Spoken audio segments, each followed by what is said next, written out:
यहाँ 100 करोड़ के 180 करोड़ के करीबन 190 करोड़ करीबन हिंदू है ना। मुसलमान 20 करोड़। तो मुसलमान नहीं हो भी हिंदू थे पहले। मैं बता रहा हूँ सर, एक आदमी जो होते हैं ना, एक ही आदमी सब पर हुकूमत कर रहा है। और हुकूमत कर रहा है सारा मुसलमान पर। कुछ लोग 2-4-5 लोग जो दलाल टाइप के लोग हैं वो देश में वर्का रहे हैं और कोई बात नहीं है। पूरी तरह से खोखला कर देंगे और इस देश में इस्लामिक राज्य लागू कर देंगे। कांग्रेस की सोच थी। संविधान निर्माताओं का ये मत था कि एक दिन ये भारत, हम ऐसी प्रक्रिया से चलें कि एक दिन भारत स्वतः ही हिंदुत्ववादी सोच पर चले, जो सबको, सबका साथ और सबका विकास हो। क्या विचार रखते हैं, हिंदू राष्ट्र की आवश्यकता है या वक्फ बोर्ड को इस देश में कायम रहने देना चाहिए? पहले बताइए आपके देश कौन सा है? हिंदू राष्ट्र बोल रहे हैं चाहे मुसलमान बोल रहे हैं। यहाँ 100 करोड़ के 180 करोड़ के करीबन 190 करोड़ करीबन हिंदू है ना। मुसलमान 20 करोड़। तो मुसलमान नहीं हो भी हिंदू थे पहले। मगर जब जो हमारे देश में जो आक्रमण किए, वो व्यक्ति ने अपने देश के लोगों के डरा धमका के मतलब कि धर्म चेंज करवा दिया। अभी अपना ही व्यक्ति है और अपने व्यक्ति है, मगर उन लोगों में क्या है ना, उनका जो धर्म गुरु है वो लोग मतलब वो लोग कम पढ़े लिखे होने के कारण मतलब वो लोग कम पढ़े लिखे। वैसे साहब कम पढ़े लिखे, लंदन से बैरिस्टर डिग्री इनके पास है, क्या बात कर रहे हैं? मैं बता रहा हूँ सर, एक आदमी जो होते हैं ना, एक ही आदमी सब पर हुकूमत कर रहा है। वो हुकूमत कर रहा है सारा मुसलमान पे। एक बात बताइए, वोट लेने को भी किसी हिंदू नेता ने बोला कि आपकी राम की कसम है आप वोट नहीं देंगे तो ऐसे हो जाएगा वैसे। मगर वो बोलते हैं अल्लाह के वास्ते अपना बच्चे के कसम खा के बोलो कि वोट अम्मी जान के दोगे या पतंग छाप पे दोगे। तो क्यों बोलते हैं ऐसे, आप बताइए? तो इसलिए बोल रहा हूँ, देखिए वो लोग 2-4 आदमी हैं, अगर उन लोग कट्टर बन रहे हैं, अगर पढ़े लिखे होते तो कट्टर वाला बातें नहीं करते हो। करते क्या आप बताइए? कट्टरवादी कोई विचारधारा होता।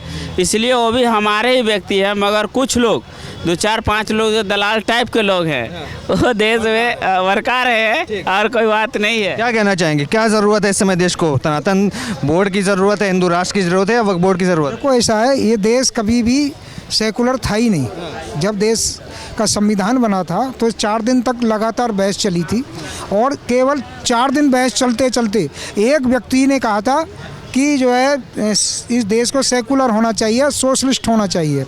परंतु संविधान निर्माताओं ने सिरे से खारिज कर दिया और कहा कि भारत कभी भी सेकुलर देश नहीं बन सकता है, ये संविधान निर्माताओं ने कहा। और एक व्यक्ति की बात को 4 दिन जब डिबेट चली थी संविधान सभा में, बिल्कुल रिजेक्ट कर दिया। तो ये कांग्रेस का महापाप है। कांग्रेस ने इस देश के साथ गद्दारी की। कांग्रेस सनातन द्रोही पार्टी है। वो चाहती थी कि इस देश को हम, जिन्ना को तो हमने दे दिया, पाकिस्तान दे दिया, नेहरू की जो सोच थी। अब हम जैसे ही प्राइम मिनिस्टर बन गए तो अब धीरे धीरे हम इस देश भारत को भी धीरे धीरे ख़त्म कर देंगे। और यहाँ से क्योंकि यहाँ हिंदू बहुसंख्यक हैं, तो हम ऐसे कानून संविधान में अमेंडमेंट करेंगे कि धीरे धीरे इस भारत को पूरी तरह से खोखला कर देंगे और इस देश में इस्लामिक राज्य लागू कर देंगे। कांग्रेस की सोच थी। वरना इसलिए जो 42वां संविधान संशोधन है उसमें इन्होंने सेकुलर शब्द जोड़ दिया। नहीं, भारत था ही नहीं, सेकुलर देश तो था ही नहीं। सोशलिस्ट शब्द भी जोड़ दिया।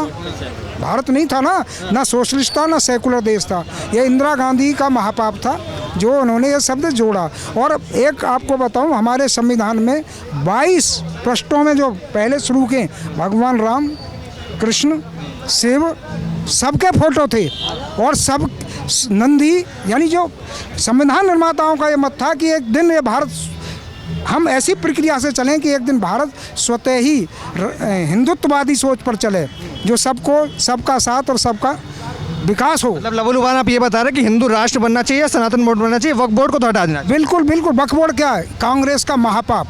वक्फ बोर्ड का मतलब आप क्या कहोगे? कांग्रेस का महापाप से भी बड़ा महापाप, कि जिसे हम कोर्ट में भी चैलेंज नहीं दे सकते। कांग्रेस ने वो महापाप किया कि भारत की जनता कभी भी कांग्रेस को माफ़ नहीं करेगी। आप संविधान का आर्टिकल 32 जो सबको अदालत में जाने की कहता है, परंतु इस बेईमान कांग्रेस, इस भ्रष्ट कांग्रेस ने हमें संविधान का आर्टिकल 32 से भी जाने से रोक दिया गया। तो इससे बड़ा महापाप और क्या होगा? आज़ादी के बाद मदरसा बोर्ड ना बना के अगर ये गुरुकुल बोर्ड बनाते और उसमें लोग पढ़ते तो आज लोगों की नैतिकता कुछ और होती, उसका आचरण श्रेष्ठ होता, समाज का जो माहौल है वो बहुत अच्छा होता। लेकिन इन्होंने क्या बनाया, मदरसा बोर्ड। मदरसा बोर्ड में अनुपयोगी चीज़ें, उसमें कोई ऐसी चीज़ नहीं जो देश के विकास में नव आधुनिक युग में काम आए, ठीक है। और उससे पढ़े हुए लोग बने मौलवी, और उन मौलवियों ने क्या कर रखा है कि शुक्रवार को आओ, पत्ता लो और पथराव कर दो, ये काम सिखाया उन्होंने, ठीक है।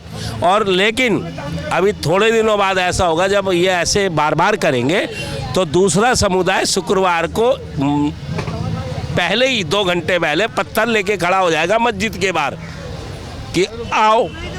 ये क्रिया की प्रतिक्रिया होती है, आज नहीं तो कल होगी।